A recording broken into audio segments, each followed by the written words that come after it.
여러분 안녕하십니까? 오늘 이렇게 방송으로 뵙게 됐습니다. 내일부터는 우리 최성구 목사님을 모시고 사경회가 있겠습니다. 많은 참여를 바라고요. 많이 기도해 주시기 바랍니다. 오늘은 2023년 제1기 교과 두 번째 시간입니다. 우리와 맺은 하나님의 언약 깨닫게 읽겠습니다. 하나님의 언약은 일방적인 것이 아니라 자유의지가 요구되는 쌍방의 언약이라는 것을 배운다. 네, 일방적인 약속이 아니고 하나님과 우리가 서로 상호간에 쌍방의 언약을 맺고 있다, 이런 얘기입니다. 느끼기, 신명기의 언약을 보면서 하나님의 축복을 누리기 위해서는 하나님의 말씀에 순종해야 한다는 사실을 묵상한다. 축복을 누리기를 원하는 모든 분들은 하나님의 말씀에 순종해야 된다, 성경이 말하는데 그 이유가 무엇인지를 좀 살펴보는 시간이 될 것 같습니다. 행하기, 믿음과 신뢰의 표현으로서 11조와 헌물을 구별하고 하나님과의 약속을 최우선으로 두고 살기로 결심한다. 우리가 하나님을 믿고 하나님을 신뢰하죠. 그러나 그것이 말로만 돼서는 안 될 것입니다. 이번 교과에서는 11조와 헌물을 구별하고 하나님과의 약속이 우리 삶에서 가장 중요한 최우선의 약속이 돼야 된다 하는 사실을 우리에게 말하고 있는데, 그것을 공부하고 결심하고 우리 삶으로 옮기는 시간이 됐으면 좋겠습니다. 신명기 28장 1절에서 2절에 있는 말씀을 함께 읽겠습니다. 시작. 내가 내 하나님 여호와의 말씀을 삼가 듣고 내가 오늘 내게 명령하는 그의 모든 명령을 지켜 행하면 내 하나님 여호와께서 너를 세계 모든 민족 위에 뛰어나게 하실 것이라. 내가 내 하나님 여호와의 말씀을 청종하면 이 모든 복이 내게 임하며 내게 이를 것이다. 이 신명기의 말씀은 정말 중요한 말씀이 아닐 수가 없습니다. 우리가 하나님 여호와의 말씀을 삼가 정말 두려운 마음으로 듣고 순종하면 하는 얘기죠. 그리고 그의 모든 명령을 지켜서 우리 삶에서 행하면 하나님께서 약속하신 언약을 우리에게 이루신다는 것입니다. 그 언약은 세계 모든 민족 위에 우리를 뛰어나게 하시겠다 하는 약속인 것입니다. 안식일 소지에 보면 언약에 대한 말이 나옵니다. 아까 처음에도 제가 깨닫기, 느끼기, 행하기에서 좀 읽어드렸죠. 언약은 하나님의 아주 구별되는 특징이라고 할 수가 있겠습니다. 하나님은 모든 피조물들과 관계를 맺기를 원하시는데 그 관계를 맺는 방식이 언약입니다. 하나님께서는 때때로 일방적인 언약을 우리에게 선포하시기도 하시고 때때로 상호간의 언약을 맺으시는 경우도 있습니다. 근데 여기서 보면 일방적인 언약이라 하는 것은 우리의 선택과 무관하게 하나님은 우리에게 축복을 주시겠다는 거예요. 우리가 선을 행하든 악을 행하든 하나님께 순종하든 불순종하든 하나님은 우리에게 축복을 해주시는 것입니다. 예를 들면 어떤 게 있을까요? 햇볕이 악인에게만 안 비치는 건 아니죠. 또 선인에게만 비춰가지고 악인들은 햇볕을 못 봐가지고 이렇게 말라 죽거나 이렇게 하지는 않는 것입니다.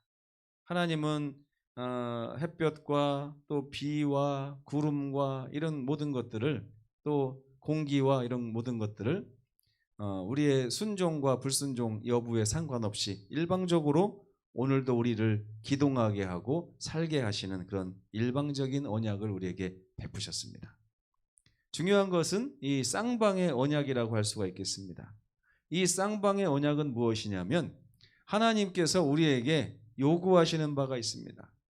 그 요구하시는 바를 우리가 즐겨 순종하고 하나님의 말씀 안에 거하게 될 때에 하나님께서는 약속하신 축복을 우리에게 허락하시는 것입니다. 대표적인 것이 이 구원의 축복이라고 할 수가 있겠습니다.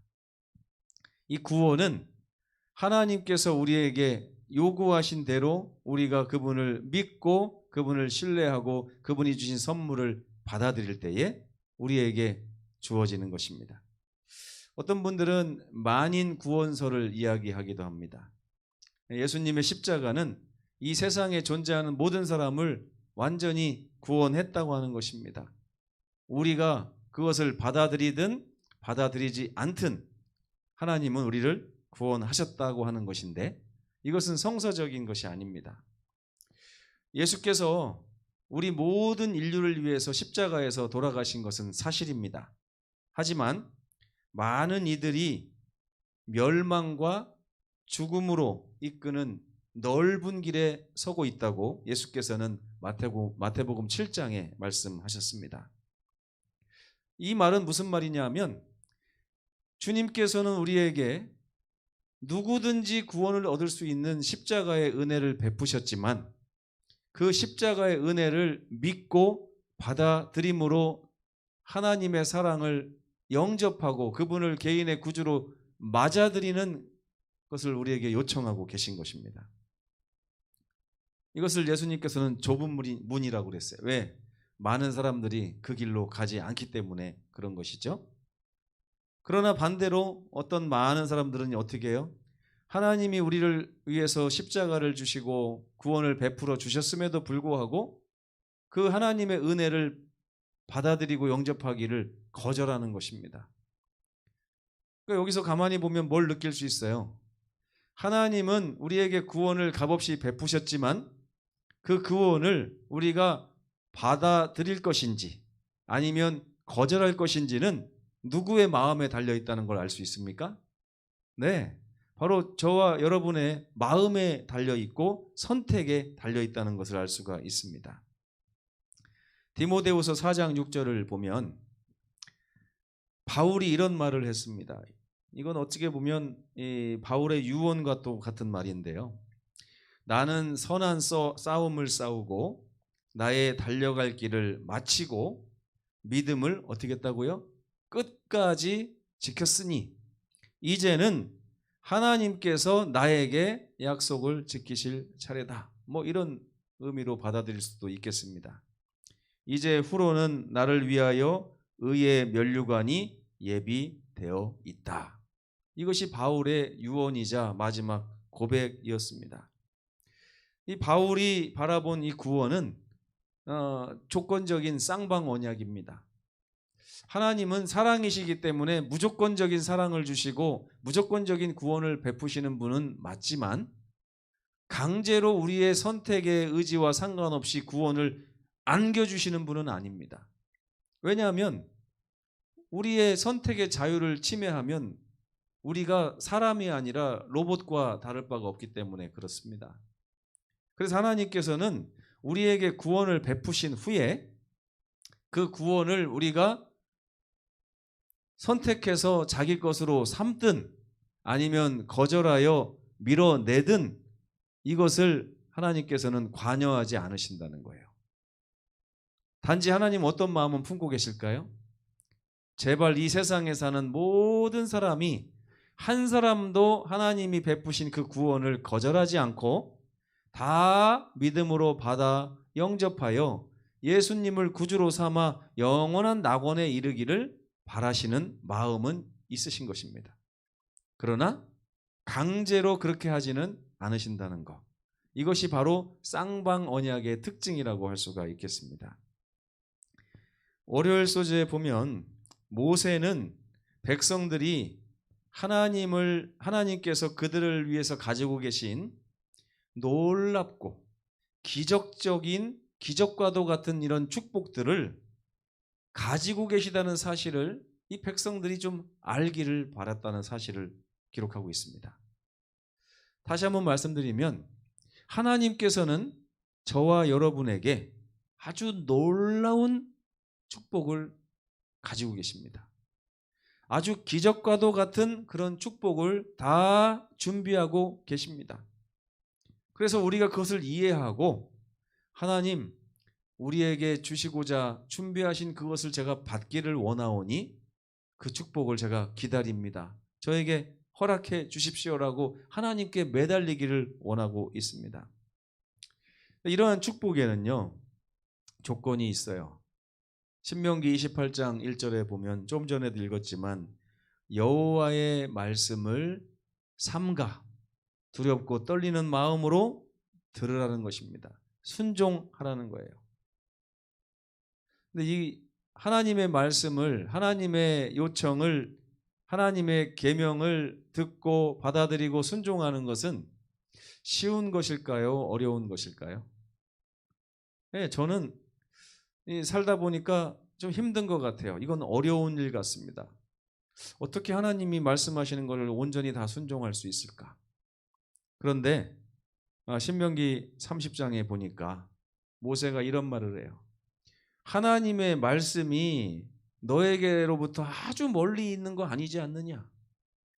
만약에 하나님의 말씀이 저 달에 있다고 하면 우리는 달에까지 가서 그 말씀을 꺼내 읽고 순종해야 되지 않겠습니까? 얼마나 어려운 일이에요.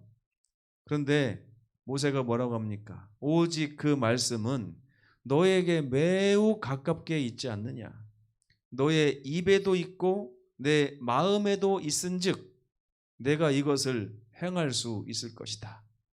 이 말이 맞아요, 틀려요? 제가 이 말씀을 좀 묵상을 해봤습니다. 하나님의 말씀이 나에게 얼마나 가까운가 봤더니 제 입으로 늘 하나님의 말씀을 전하고 있다는 걸 깨달았어요. 그리고 하나님의 말씀을 늘 읽으면서 마음에 두고 있는 것입니다.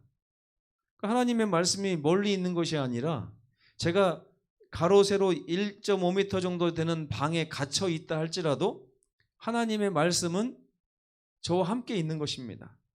제 입에도 있고 제 마음에도 있고. 그런데 이것을 어떻게 하라는 얘기예요? 말씀을 듣고 마음에 받았으면 말씀에 따라 순종하며 행하라는 것이죠. 그래야만 하나님께서 약속하신 복을 우리에게 마음껏 내려주실 수 있다는 것입니다. 그러나 많은 사람의 경우에 있어서 그 입에 넣어주신 하나님의 말씀이 삶으로 나아가지 않습니다. 또 마음에 넣어주신 하나님의 말씀이 그들의 삶에서 정말 꿈틀꿈틀대며 살아서 왕성하게 움직이는 그러한 역사가 오늘날 너무나도 없는 것입니다. 여기서 또 한 가지 살펴볼 것은요. 제가 예전에 이게 너무 구원이나 축복이 조건적이 아닌가. 내가 잘하면 하나님도 나에게 잘하고 내가 못하면 하나님이 나에게 축복을 안 주신다. 이러면 하나님도 너무 조건적이신 분이 아닌가 이렇게 생각을 해봤어요. 그러나 여러분 우리가 지난주에 배운 말씀 가운데 보면 이런 내용이 있었습니다. 우리가 하나님을 사랑하면 우리가 하나님을 사랑하는 것은 이것이니 곧 그의 계명들을 지키는 것이라. 이게 무슨 말이라고 했어요? 하나님을 사랑한다면 계명을 지켜라 이런 뜻이 아니라 우리가 계명을 지키다 보면 하나님이 나를 이렇게 사랑한다고 하는 사실을 깨달을 수 있게 된다는 것입니다. 그래서 그 말씀을 여기에 좀 적용을 해보면요. 우리에게 아주 가까이 있는 하나님의 말씀을 우리가 결심하고 순종으로 옮기고 우리 삶으로 옮기는 이러한 일을 통해서 하나님께서 너 잘했다. 이제부터 내가 너에게 축복을 해주마. 이것이 아니라 그 자체로 우리가 축복을 누리게 된다는 것입니다. 그 자체로요.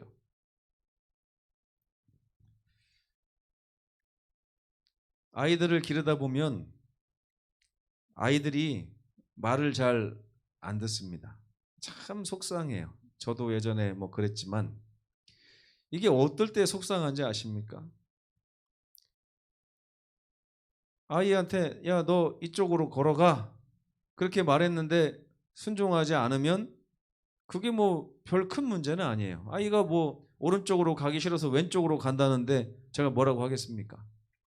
그런데 제가 가끔씩 그 아이에게 요청하는 게 다 뭐냐면 그 아이의 안전과 그 아이의 행복을 위한 그런 바램을 가지고 말을 합니다. 버섯 좀 먹어보지 않겠냐? 우유를 많이 먹어라. 밥은 세 끼를 꼬박꼬박 제 시간에 챙겨 먹어야 된다. 아침에 일찍 일어나서 활동하고 햇볕을 많이 보고 저녁에는 일찍 잠자리에 들어서 충분한 수면을 취해야 된다. 뭐 이런 말들을 제가 할 때 아이들이 그 말을 순종하지 않으면 제가 마음으로부터 정말 많은 고통이 있습니다. 왜 자기한테 좋은 것을 저렇게 거부하고 또 거부하고 거부하게 될까? 하나님의 말씀도 마찬가지입니다. 하나님께서 성경에 우리에게 하신 모든 말씀은 다 우리에게 피가 되고 살이 되는 것입니다. 예수님께서도 요한복음에 보면 나는 하늘로서 내려온 생명의 떡이니 내 살을 너희가 먹으라 이렇게 말씀하셨어요. 또 내 피가 너희의 생명이 될 것이니 내 피를 마셔라 하고 말씀을 하신 것입니다. 그런 말씀들은 요 말을 잘 듣나 안 듣나 보기 위해서 하신 말씀이 아니죠. 그 말씀을 하신 이유는 뭐예요? 전적으로 그것이 정말 우리에게 살이 되고 피가 되기를 원하는 마음으로 하나님이 우리에게 주신 말씀입니다. 그렇기 때문에 그걸 순종하다 보면 그 순종은 반드시 우리 삶의 축복이 될 수밖에 없는 것입니다. 순종하기 때문에 축복을 주시는 것이 아니라 순종하는 것 자체가 우리에게 축복을 가져오는 것입니다. 그런데 왜 우리는 이렇게 하나님의 말씀을 행하고 내 삶에 옮기기를 힘들어하는 것일까요? 화요일 소지에 보면 이 쌍방 언약의 핵심에 대한 이야기가 나옵니다. 두 가지가 있어요. 하나님과 우리가 쌍방의 언약을 맺고 있는데 그 핵심이 뭐냐면 너희는 여호와를 공경하라는 거예요. 십계명에도 보면 5번째 계명, 첫 번째 안식일 계명 다음에 나오는 첫 번째 계명이 뭐냐면 부모를 어떻게 하라고요? 공경하라는 것이죠. 공경하는 게 무엇인가? 어쨌든 여호와를 공경하게 되면 하나님께서 약속한 축복을 우리가 얻게 될 것이다. 이것이 언약의 핵심입니다. 내 말을 따르라. 나를 공경하라. 그러면 내가 너에게 약속한 축복이 너에게 임하게 될 것이다 라고 하는 내용이 바로 쌍방 언약의 핵심이죠. 근데 여기서 우리가 배워야 될 것은 그러면 여호와를 공경하는 것은 어떤 것인가? 무엇을 여호와를 공경한다고 말하는 것인가? 이것에 대한 답변도 화요일 소재에 있습니다. 어떻게 여호와를 공경할 수 있는가? 첫째, 여호와의 소유권을 인정하라는 것입니다. 내가 영위하는 모든 것, 내가 먹고 마시고 입고 자고 손에 소유하고 있는 모든 것이 하나님의 것이라는 것을 인정하는 것이 여호와를 공경하는 것이라는 것입니다. 두 번째는 그분을 우리 삶의 최우선 순위에 두라는 것입니다. 아무리 바쁠지라도 아무리 힘든 일이 있다 할지라도 아무리 속상하다 할지라도 하나님께서 말씀하시면 말씀하옵소서 주의 종이 듣겠나이다 하는 그런 마음의 자세로 우리 하나님을 바라보고 섬기라고 하는 것입니다. 이것이 바로 여호와를 공경하는 거예요. 그래서 이렇게 해서 우리가 여호와를 공경하게 되면 하나님께서 우리에게 약속하신 축복을 마음껏 부어주시겠다고 하는 말씀입니다. 그래서 여호와 하나님은 우리의 창조주시며 우리의 구속주시잖아요. 모든 것이 그분에게로부터 나오는 거 아니겠습니까? 우리를 창조하신 분께서 우리에게 먹을 것을 주시고 우리에게 입을 것을 주시고 우리의 동료를 주시고 다 그런 것입니다. 그리고 우리에게 구원을 주시고 영원한 생명을 주시고 모든 것이 주님으로부터 나오지 않은 것이 없습니다. 그렇기 때문에 이것을 인정하는 사람은 내가 소유한 모든 것이 하나님으로부터 비롯됐다는 것을 인정하고 그분 앞에 선 사람들은 잠언 3장 9절의 말씀을 좀 읽어볼 필요가 있습니다. 내 재물과 내 소산물의 처음 익은 열매로 여호와를 공경하라. 이게 11조에 관한 얘기기도 하지만 뭐가 중요한 말이냐면 처음 익은 열매, 처음, 이게 중요합니다. 나에게서 가장 좋은 거, 여기 보니까 어떤 사람이 농사를 져가지고 소산물을 얻었습니다. 어떤 사람이 일을 해서 재물을 얻었어요. 그 중에서 그것을 어떻게 내가 사용하고 내가 어떻게 그것을 계획해서 이렇게 분배하기보다 그 전에 맨 처음에 익은 것, 맨 처음에 익었다는 얘기 뭐예요? 다른 모든 것보다 가장 먼저 어떻게 하라는 얘기예요? 그걸 하나님께 돌려드리며 여호와를 공경하라, 이것입니다. 나에게 시간이 주어졌으면 시간에서 가장 좋은 시간을 하나님께 드리라는 것입니다. 나에게 재물이 주어졌다면 내 재물 중에서 가장 좋은 것을 하나님께 드리라는 것입니다. 나에게 소산물이 있다면 그 소산물 중에서 가장 좋은 것을 하나님께 드리라는 것입니다. 이것이 바로 여호와를 공경하는 법이라는 거예요. 수요일 소재에 보면 11조에 대한 내용이 나오는데 저는 이 제목을 온전한 11조의 위력이라고 이렇게 써놨습니다. 이스라엘의 역사를 보면 순종하던 때에는 번영을 했고 불순종하던 시기에는 시련을 당했는데 이러한 그래프, 이러한 이 리듬이 이렇게 반복되는 것입니다. 그래서 그들이 충실하게 언약 관계에 서지 못한 이 불순종의 시기에는 하나님께서 그 어려움 당할 때에 하나님의 선지자를 보내십니다. 하나님, 힘들어 죽겠습니다. 왜 우리가 이런 일을 당해야 됩니까? 어려워 죽겠습니다. 괴로워 죽겠습니다 할 때 하나님께서 바로 오셔서 내가 너희를 구원해 주리라 이렇게 하셨을 때도 있지만 보통은 그들의 그 어려움의 원인이 되는 것을 하나님이 알고 계시기 때문에 하나님께서는 선지자를 보내셔가지고 그들이 왜 그렇게 됐는가, 어떻게 하면 다시 예전에 그 영화를 되찾을 수 있고 축복을 되찾을 수 있는가에 대한 기별을 주신 것입니다. 특별히 이 교과에는 말라기 선지자를 통해서 그들에게 베푸신 하나님의 언약이 나와 있습니다. 하나님께서는 말라기 선지자를 통해서 그들과 맺고 있는 이 쌍방의 언약을 다시 한번 어떻게 했어요? 주지시키시고 생각나게 하셨습니다. 그래서 너희가 어찌하여 나의 것을 도적질하느냐? 하나님, 우리가 뭘 도적질했단 말입니까? 나의 11조와 헌물을 너희가 나에게 돌리지 않았다.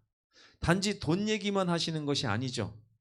그것은 그들의 삶의 우선순위가 어딘가 잘못되어 있다는 것을 말씀하고 계신 것입니다. 그리고 그들이 하나님이 주신 것에 감사하지 못했다는 얘기예요. 그리고 그들의 삶의 기준이 지금 전적으로 자아를 향하고 있다는 사실을 말하고 있는 것입니다. 그래서 말라기 선지자를 통해서 주신 기별은 이것입니다. 너희의 온전한 11조를 하나님의 창고에 들여서 그것으로 나를 시험하여 보라. 내가 너희를 다시 회복시켜 주는지 회복시키지 않는지, 내가 너희를 풍성하게 축복하는지 안 하는지를 시험하여 보라. 이 온전한 11조를 저는 두 가지 의미로 말씀드리고 싶습니다. 첫째, 이 온전하지 않은 11조란 무엇이냐? 하나님의 것을 정확하게 구별하지 않고 불성실하고 부정직하게 해서 11금을 아예 내지 않거나 떼먹거나 계산을 철저하지 않게 하거나 하는 이런 것을 얘기하고요. 두 번째는 이 온전한 11조의 또 한 가지는 뭐냐? 이 시간의 11조도 있고 마음의 11조도 있다고 생각합니다. 그래서 우리 마음의 최우선순위에, 우리 마음의 보좌에 우리 예수님을 앉히는 것이 아니라 우리가 앉아가지고 내 삶에서 가장 중요한 것은 내가 이루어야 돼 하고 우선순위에서 하나님을 밀어내버린 이 행동을 저는 온전한 11조, 온전하지 않은 11조라고 이렇게 생각을 합니다. 하나님께서 뭐라고 하셨어요? 왜 너희는 나의 것을 도적질하느냐? 재물에만 속한 말이 아니고 마음의 보좌도 하나님의 것인데 우리가 그것을 찬탈하여 그 보좌에 내가 앉아있는 이 삶을 살고 있는 것입니다. 한마디로 말해서 온전한 11조란 온전한 순종을 말하기도 합니다. 하나님과의 언약, 충실히 이행할 때 하나님은 엄청난 축복을 주실 것인데 저는 우리 모든 서귀포교회 성도들이 세상에서 가장 온전한 11조를 드리는 그런 백성들이 되기를 간절히 바랍니다. 마음의 보좌를 자기 자신이 차지하지 않는 그런 온전한 11조를 하나님께 드리는 백성이 되기를 원하고 하나님이 주신 모든 소유를 감사함으로 그분께 드리며 우리의 삶에서 얻어지는 소산물과 재물들의 정확한 열의 하나를 구별해서 하나님께 다시금 돌려드리는 그런 백성들이 되기를 간절히 바랍니다. 마지막 목요일 소주에 보면 예수께서 이런 말씀을 하십니다. 너희는 먼저, 나중에 아닙니다. 나중에 하면 되겠지? 그게 아니고요. 너희는 먼저 그의 나라와 그의 의를 구하라. 그리하면 이 모든 것을 너희에게 더하시리라. 그러셨습니다. 하나님의 언약에는 분명히 우리의 할 일이 있고 그분의 할 일이 있습니다. 하나님께서는 이렇게 우리와 언약을 맺으시며 너희가 나의 말을 순종하고 내가 너희에게 바라는 바람대로 살기만 한다면 그 안에는 많은 축복이 숨어져 있을 뿐만 아니라 하나님께서는 기쁘셔서 우리에게 더 많은 축복을 얹어 주실 것이라는 이중 축복이 거기 숨어져 있습니다. 우리는 부여된 거룩한 자유의지와 선택이라는 선물을 받은 그런 존재로서 성령의 역사에 반응하고 하나님의 명령에 순종하기로 선택할 수 있습니다. 신명기 30장 19절에 보면 너와 내 자손이 살기 위하여 생명을 택하라 그랬습니다.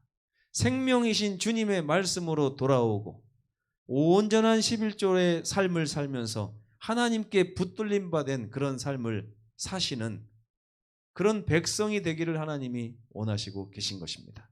오늘 이러한 주님의 음성에 응답하시는 우리 모두가 되기를 바라면서 말씀을 마치겠습니다.